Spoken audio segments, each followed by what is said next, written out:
Have you ever made a mistake? Have you ever started homelessness economics and neurophilosophy and already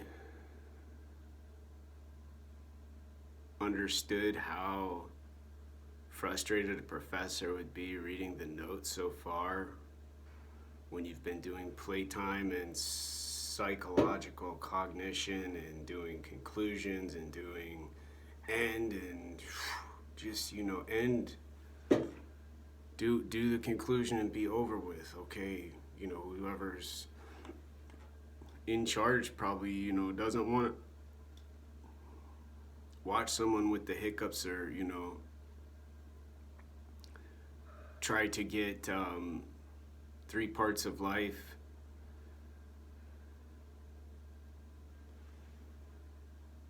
interconnected and separate with the neurophilosophy. So why is there neurophilosophy, economics, and homelessness? Well, I was homeless for quite a while I had chordoma, quite a while recovering and having one option in Seattle, and that's to get federal money to do paperwork and reviews like I got on my desk and keep on getting better at being poor.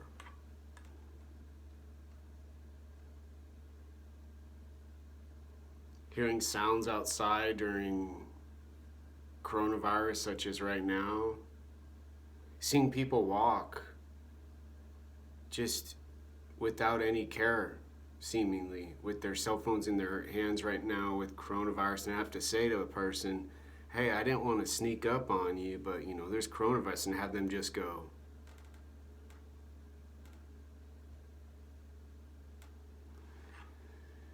These three parts of life, neurophilosophy, maybe that's just a made up topic. Okay. Economics, homelessness. In Seattle, Washington, very scary.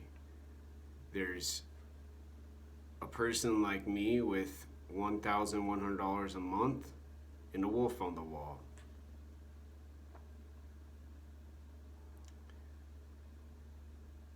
And have been described as crazy, dangerous, suicidal, and a killer.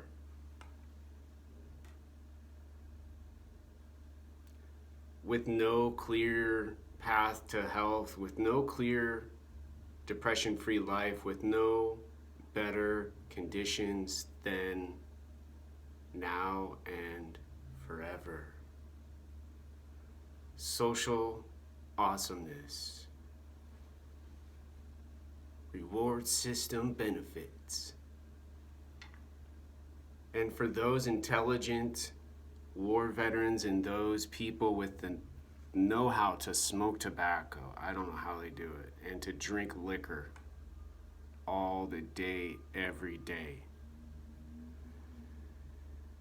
And to stand up to a person like me and say, there's a problem, and they know how to fix it, and all I gotta do is just shut up, be quiet, and not make a sound.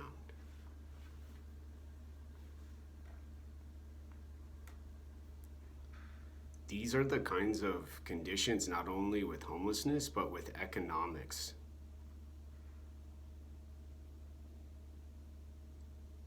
You can't share stuff by picking one day a month to go out and do stuff. You can't have a life with joy and fulfillment and happiness wherever, whenever, and whoever you're with when you're in charge, the person next to you is in charge. I'm where I need to be, disabled, federal checks, out of the way.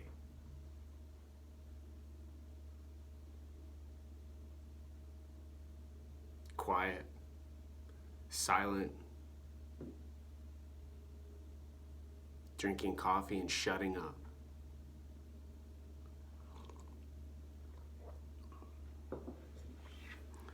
But you also have these circumstances with these books like Thinking Fast, Thinking Slow. Thinking fast, like I was trying to do earlier, to go to the bank and have the man go so slow when you walk in, your brain just goes, huh? And your body just goes.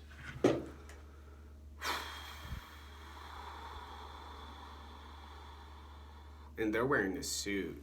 They work and they make lots of money. They are the smartest, intelligent, most brightest, and most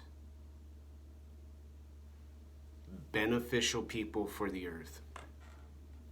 They'll solve any crisis. They will get rid of any problem.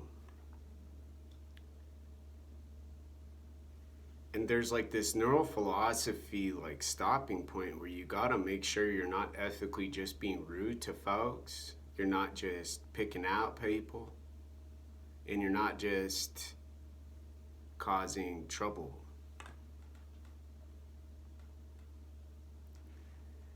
And when the brain and the body and the mind go down to the heart and the breathing and go back up and reposition,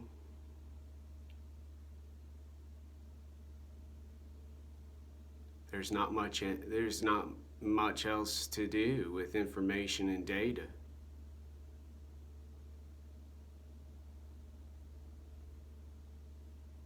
When most of what I'm talking about has to do with the reward system. Yeah, I'd be the smartest person in the world and have a real wolf and not a wolf on the wall when I had a job at Bank of America or when I worked for Community House Mental Health Services and got a free place to live because I did a good interview. I have a hit job. I went to the UW and I was a health sciences graduate.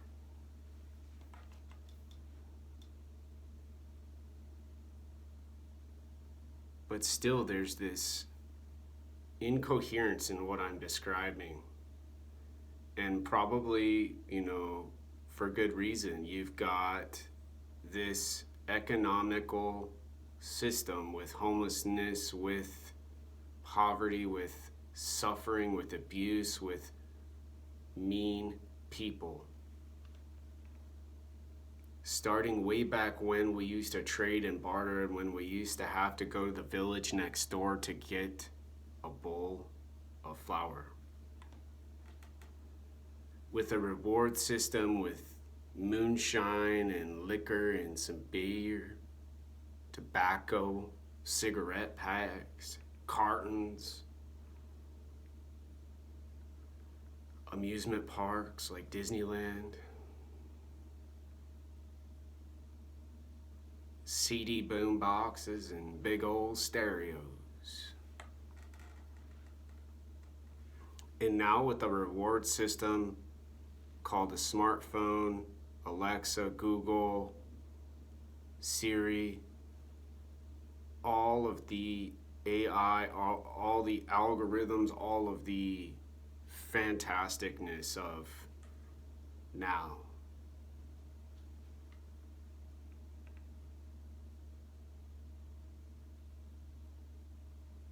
With people with their phones in their hands in times of crises, like with coronavirus now, and then maybe even earthquakes in the future, because I live in Washington State where they have those kinds of natural disasters every so often. They keep saying we could get one at any time.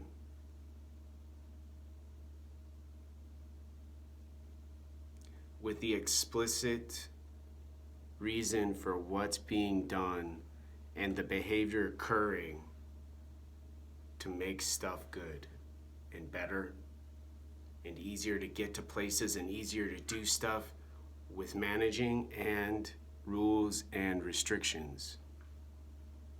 For people who are going too fast, maybe like me trying to go to, an errand place, to the university later to get books, to my home now,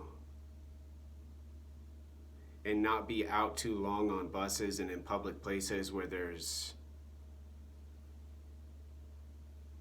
sickness.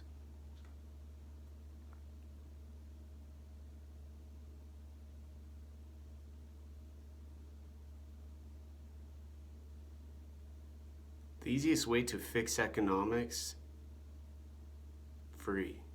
Take everything like the people over on the east and over here in this part of the country say, just take. Get what you need, do what you want.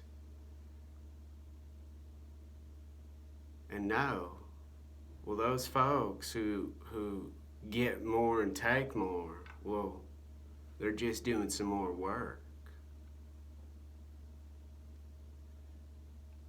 And the missing part has to do with me or anyone else in my circumstances being allowed to do those same kinds of activities, tasks, works, habits.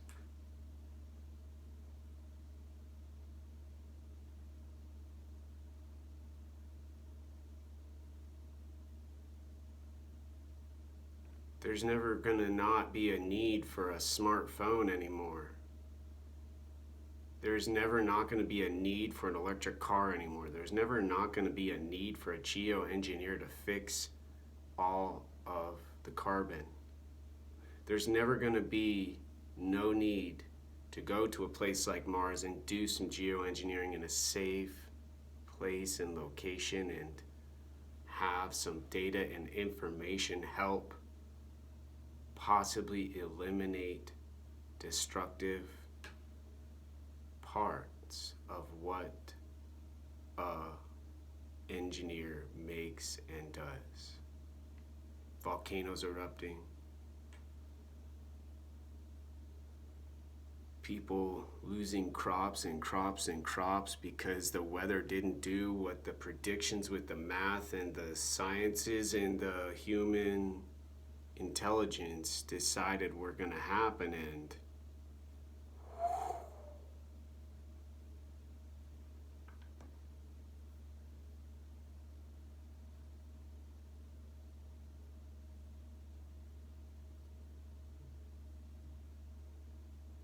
there's not much more you need than a wolf on your wall or in person if you have the money and I guess the network to get one of those beasts. To know what the eyes do when they go, like the wolves, and when they stare, and they look, and they go.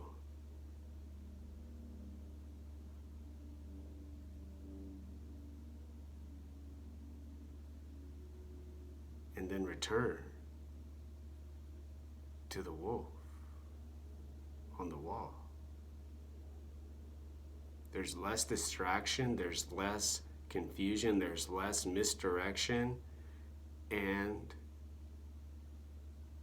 decision making starts to clear up so that economics and so that the poverty and the suffering have a better answer to help with their sadness.